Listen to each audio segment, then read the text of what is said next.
Okay, I think we'll get started. If you're coming from the GNL project, I encourage you to look at the introductory video for this playlist to make sure this is the right spot for you.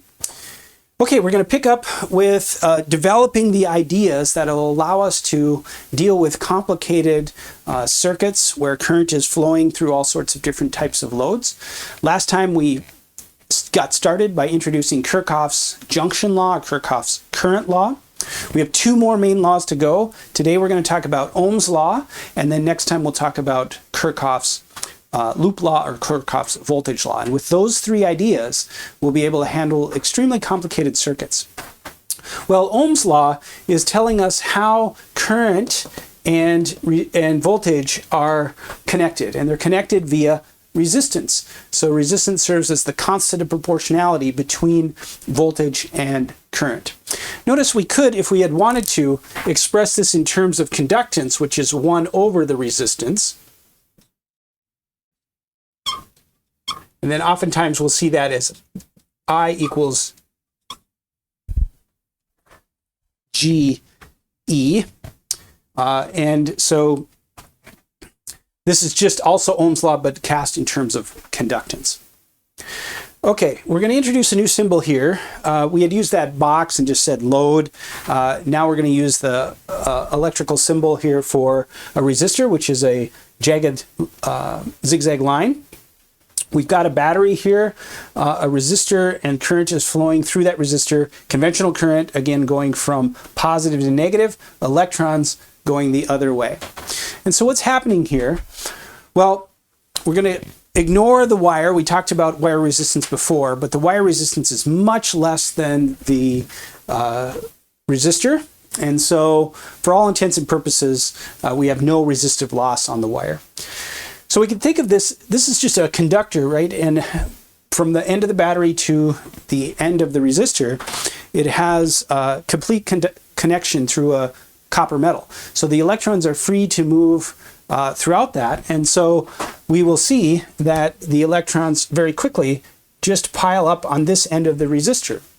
Likewise, this is connected to this side of the battery, so the electrons move away from there, and we build up a positive charge on that side of the resistor, such that the so-called voltage drop from one side of the resistor to the other is exactly equal to that of the battery itself. So, and these are all under the conditions where the battery is easily keeping up. The chemistry of the battery is easily keeping up, and that's what we'll always be in now. So we don't have to worry about drawing too much current. Okay, let's look at an example here where we've got a 6-volt battery and we measure 2 amps of current flowing through that circuit. Let's figure out the resistance.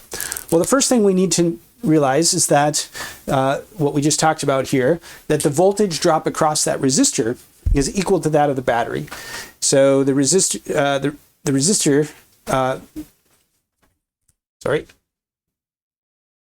is E over I, and so we are able to get 6 over 2, or 3 ohms of the resistor there. Okay, well, let's look at a little more complicated setup. We're going to take baby steps here towards more complicated circuits. Today we're going to only consider resistors in series, so the current has to go through one and then the other. It might be intuitive to you that the resistance just adds then that way. So the total resistance is equal to resistance 1 and plus resistance 2. Okay. Because of this, we can draw what's called an equivalent circuit.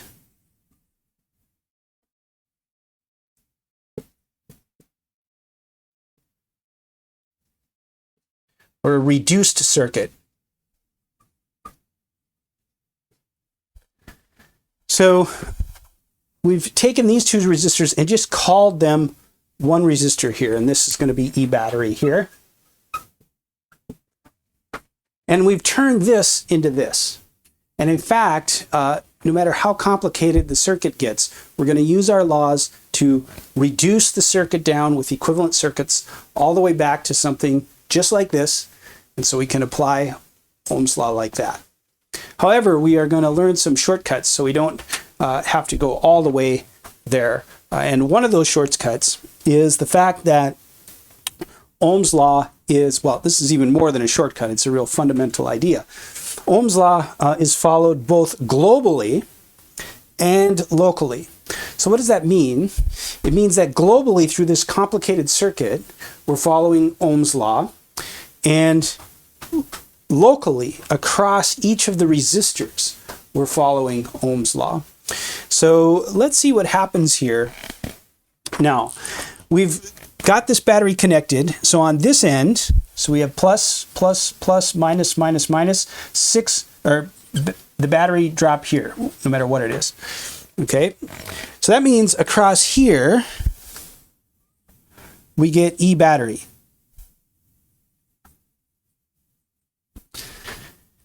So we would expect that these would need to add, E1 plus E2 certainly has to add up to E battery. But how are they broken down? Is it split equally? What is it? Well, to figure that out, we use Ohm's law locally on each of the resistors. So if R1 is smaller than R2, we're going to lose more of our voltage across R2 because it's harder to get those electrons across than the smaller resistance R1. And so we can calculate E1 and E2 by using Ohm's law across just that resistor. Okay. Well, then the question is, what is I1 and I2? So here we have to just use kind of our common sense or the junction law. There are no junctions here, right? This is all one continuous loop.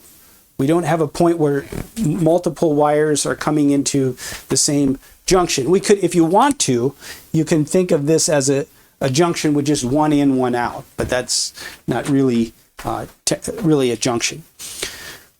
Okay, so that means that the current has to be the same in this whole loop, right? We can't have 5 amps here and then 6 amps here, right? The current has to be the same throughout. So that tells us that I1 is equal to I2. I1 is equal to I2. Well, let's do an example here. Let's say we've got 6 volts, 1 ohm resistor and a 2 ohm resistor. So we anticipate here we're not going to lose the voltage equally, 3 volts across each of these. So we draw our equivalent circuit. So we add these together to get 3 ohms. We also know that there's one loop, so our total current is going to be equal to 6 divided by 3, or 2 amps. So now let's calculate the, so we'll go backwards here. From here, we get 2 amps. So that means we have 2 amps here. So 2 amps is flowing here, and 2 amps is flowing here. Okay, so we have 1 ohm. So locally, by Ohm's law, we get a 2 volt drop here and a 4 volt drop here. And as we kind of intuited over here, these should add up to 6 as a sanity check here. Okay, well, let's add one more property of these circuits, and that is power. That's certainly important when we're talking about developing systems that we want to do something. Can the system deliver enough power for us, or how long can it deliver a certain amount of power? So all very important ideas when it comes to applying these electric circuits. Well, let's start. We don't usually do this, but let's start with just the units itself. So power is in watts, and we remember that from last semester, first semester. Then what is a watt? It's a joule per second. So it's an energy per second. Well, we talked last time or a couple of times ago that a joule is a volt coulomb. So when we're talking about electrostatics, this connection between energy in joules is volt times coulomb. So we have volt coulomb per second. Well, what is coulombs per second? That is charge per second, or that's an ampere. So we have power is in units, voltage times amps. Well, what does that mean in just physical properties? The power then is the voltage and the current. So in our examples here, both cases we had 2 amps of current and 6 volts. So we have 12 watts of power being generated by the battery, dissipated by the load. Okay. Well, here too, power is applied. Power behaves both globally and locally. So let's go to example 2 here, and we will consider the power loss across, or the power draw across each of these loads. So we have 2 volts and 2 amps, so that gives us 4 watts, and then 4 volts and 2 amps gives us 8 watts, and we would expect that the total loss of power, or dissipation of power by the circuit, should be the sum of the individual components. And that really harkens all the way back to conservation of energy there. Okay, let's look for other forms of the power equation, and so you can try this with a blank sheet of paper, but let's add in Ohm's law here. So here's Ohm's law, but written now in terms, well, let's do this one first. Here's Ohm's law directly, and we can substitute in then here, and so we get power equals I squared R, or we can rearrange Ohm's law and get power equals E squared over R. All right, the last thing let's talk about is energy. So usually we go energy and then power, but when it comes to these circuits, actually it's more natural to talk about power first. Well, what is power? Power is the energy per second, right? Or the change in energy, or the energy output, let's say, of this battery per second. So this energy here is going to be, if we rearrange this, this will be power times how long we're drawing that power. That's how much energy we're using. So if we're drawing 12 watts here, if we do that for a second, then we've drawn only 12 joules of energy. If we've done it for 10 seconds, then we've drawn out 120 joules of energy. Okay, so let's take an example here. Let's say we buy a battery, a 1.5 volt battery, and the specifications claim that it's a 2 amp hour battery. So let's look at this. It's not SI units because hour is there instead of times. Of course, we could change that to seconds, and then we would be in SI units. But let's just leave it in amp hour. That's how we usually see it on the packages and stuff. So this is a 2 amp hour battery.